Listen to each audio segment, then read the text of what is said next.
नमस्कार दोस्तों।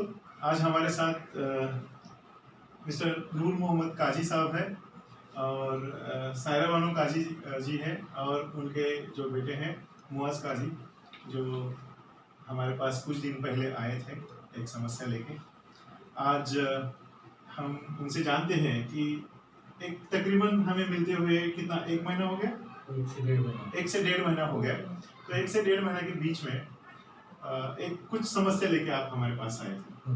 वो समस्या के ऊपर हमने मिल के काम किया कि हमारे डॉक्टर अमिता मैडम हैं, डॉक्टर विनायक सर हैं, या मैं हूँ, या हमारी जो टीम ने आपके साथ जो काम किया, और उसके बाद आज हमें एक बहुत ही अच्छा रिजल्ट मिला है। मुझे बहुत खुशी हो रही है आप लोगों के साथ शेयर करते समय। तो चलिए हम जानते हैं कि इन्हीं से कि कैसे ये शुरू हुआ था और क्या था। दो दो यहाँ से तकरीबन 2 से 2.5 महीने पहले स्कूल में बहुत कंप्लेंट आ रहे थे। तो उसके बाद हमने आपको हमारे एक फैमिली फ्रेंड है सी इब्राहिम करके, उन्होंने आपका रेफरेंस दिया और साइड बाय साइड हमने जस्ट डायल में भी कॉल किया था। तो प्रीतम मैडम का हमको फ़ोन आया कि ऐसे ऐसे, तो हम इधर आ गए और आने के बाद फिर आपने कुछ ट्रीटमेंट दिया। फिर 8 दिन में थोड़ा थोड़ा 5 से 10% हमको फ़र्क दिखने लगा। फिर धीरे धीरे जैसे मेडिकेशन होते गए वैसे फिर रिजल्ट अच्छा आने लगा। मैं सायरा जी आपको पूछना चाहूँगा कि क्या समस्या लेके आए थे हमारे पास, क्या प्रॉब्लम लेके आए थे आप हमारे पास? एक्चुअली मुआज का बिहेवियरल प्रॉब्लम था। अच्छा। ये तो काफ़ी दिनों से था, लेकिन हमको समझ नहीं आया। घर पे भी बहुत मस्ती करता था। हमने उसके 2 स्कूल चेंज किए, अब जो डाला है तीसरी स्कूल है उसकी।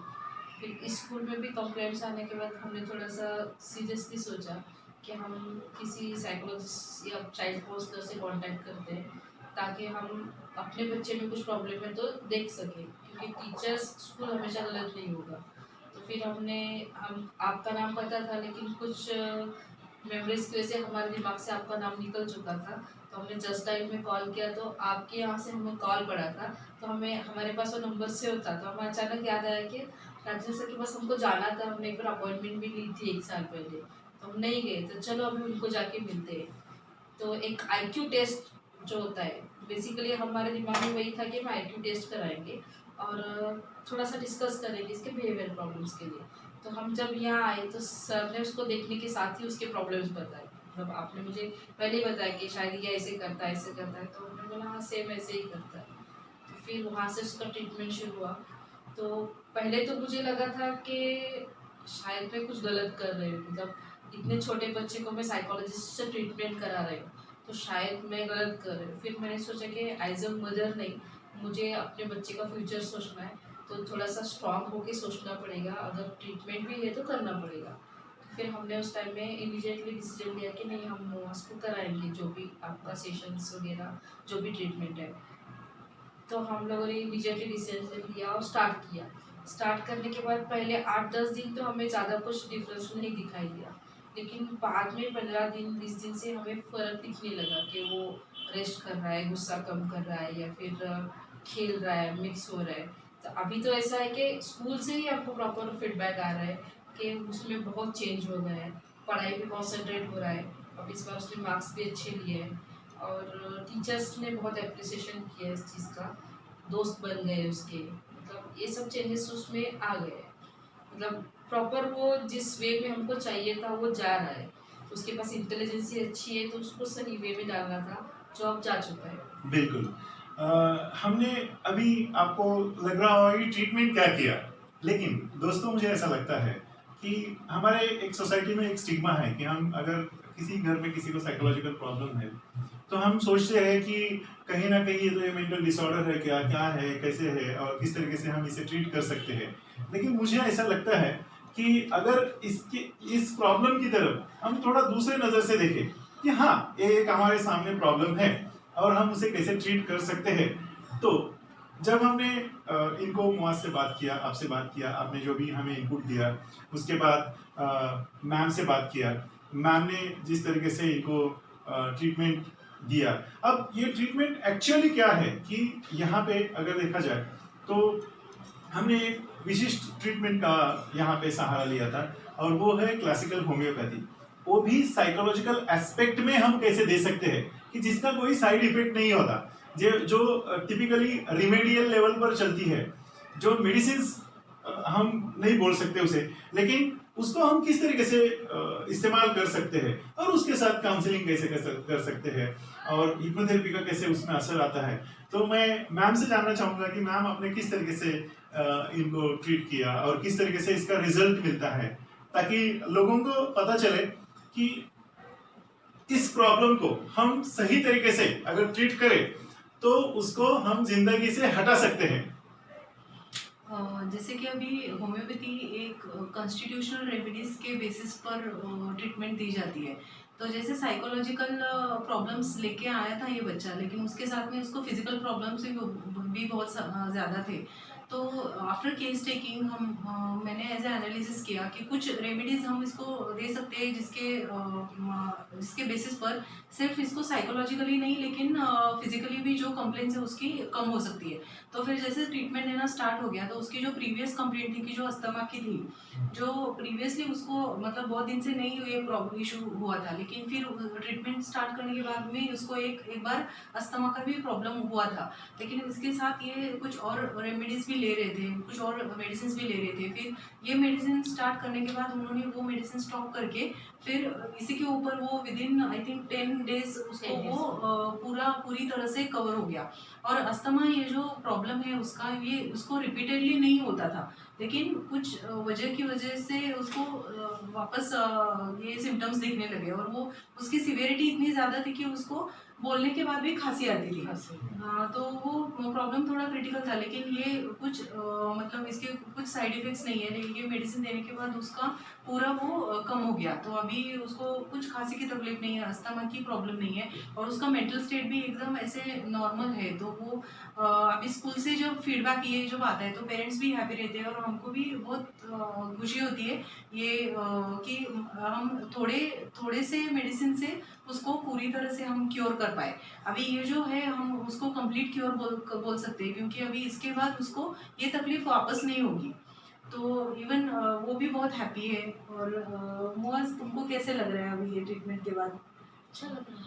ओके, तो सिम्टम्स जो थे तुम्हारे कम हो गए अभी अस्थमा के? पहले क्या था, कैसे था, बताइए थोड़ा मुआजा। पहले मुझे गुस्सा कंट्रोल नहीं होता था, अभी होता है। अच्छा, और जो अस्थमा का था आपको एक प्रॉब्लम, उसका कैसे है अभी? उसमें मुझे अभी सांस लेता था, अभी मुझे ऐसे आवाज़ आती थी, सोते टाइम भी मुझे नींद जल्दी नहीं आती थी। तो अभी वो ऐसा नहीं है, अभी मुझे ठीक हो गया। ठीक है। और जो स्कूल में आपको कैसे टीचर्स अभी अप्रिशिएट करते हैं, कैसे है अभी? अभी मुझे स्कूल में टीचर्स अप्रिशिएट करते हैं, अगर मैं कुछ कंप्लेंट करूँ तो उसके खिलाफ एक्शन लेते हैं। Okay, very nice.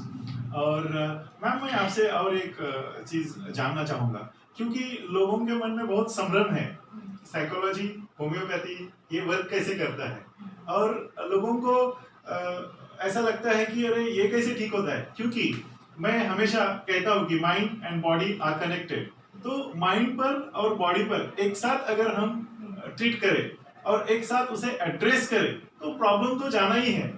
तो कैसे हम इसमें और लोगों को बता सकते हैं कि किस तरीके से ये एक्ट होता है? अगर देखा जाए तो होम्योपैथी एक कंसेप्ट पर बेस्ड है कि माइंड अगर परवर्ट होता है तो उसके बाद में सब डिसीजेस आने शुरू हो जाते हैं बॉडी में। अगर हम देखा जाए तो बच्चों को देखेंगे तो उनका अनपरवर्टेड माइंड है, तो उनमें डिसीजेस अगर हम देखेंगे तो वो थोड़े ग्राउंड लेवल के रहते हैं, इतनी सीवियरिटी के डिसीजेस नहीं रहते। जैसे एज प्रोग्रेस होता जाता है माइंड पर अलग अलग फैक्टर्स एक्ट होते हैं, उसमें एनवायरमेंटल फैक्टर्स है, फिर जो जेनेटिक फैक्टर्स है, फिर जो हमारा जो माहौल रहता है घर में उसके कुछ इफेक्ट्स एनवायरमेंटल फैक्टर। हाँ, एनवायरमेंटल फैक्टर्स वही। तो माइंड जब परवर्ट होना स्टार्ट कर देता है उतनी सिवियरिटी से हम देखते हैं कि वो बीमारियां हमारे बॉडी पर शुरू हो जाती है। मतलब बॉडी कुछ ना कुछ बीमारी के माध्यम से वो माइंड का परवर्जन जो हुआ है वो हमें दिखने शुरू हो जाता है। तो अभी ये जो होम्योपैथिक मेडिसिन है ये बहुत माइल्ड जनरल रेमेडीज रहती है जो बेसिकली माइंड पर एक्ट करती है।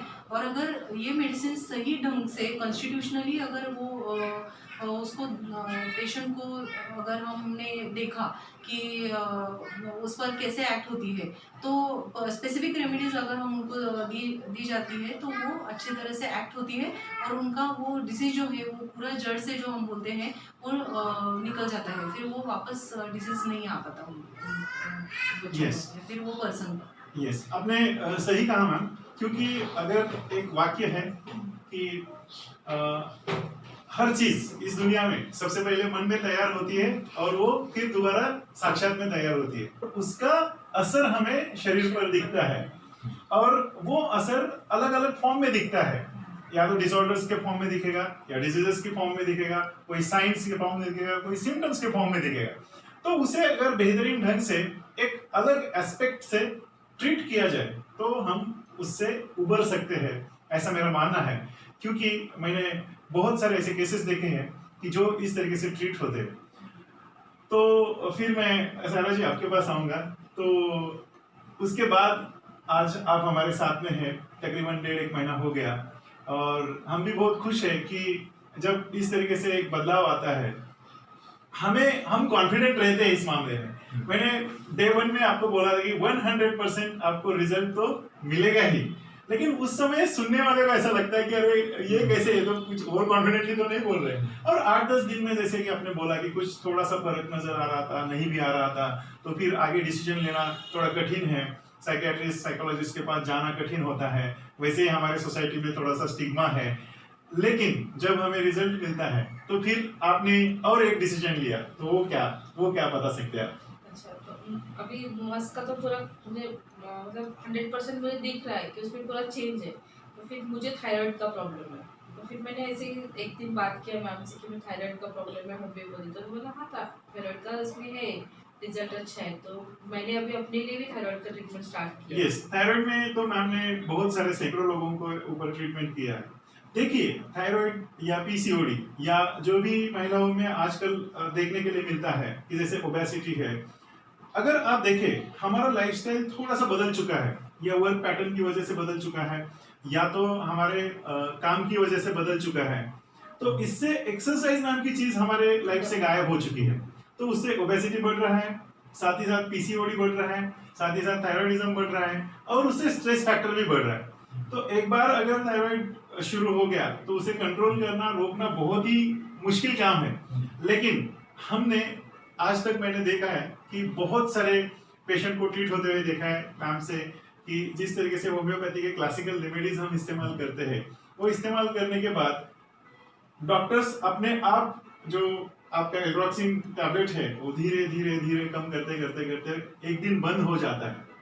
तो ये बहुत अच्छी बात है और जल्द ही आपको भी उसका, आपको अभी कितना अभी शुरू किया है हमने, और मैं आशा करता हूँ कि आपको इसका भी रिजल्ट 100% मिले और बहुत अच्छी तरीके से आप एज अ फैमिली करके आगे बढ़े।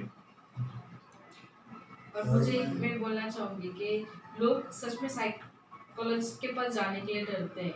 मैं भी डरती थी जब मुझे मुआस को लाना था, लेकिन आज मुझे ऐसा लग रहा है कि वो हमने एक्सेप्ट करना चाहिए, अगर प्रॉब्लम है तो, और उसके ऊपर काम करना चाहिए।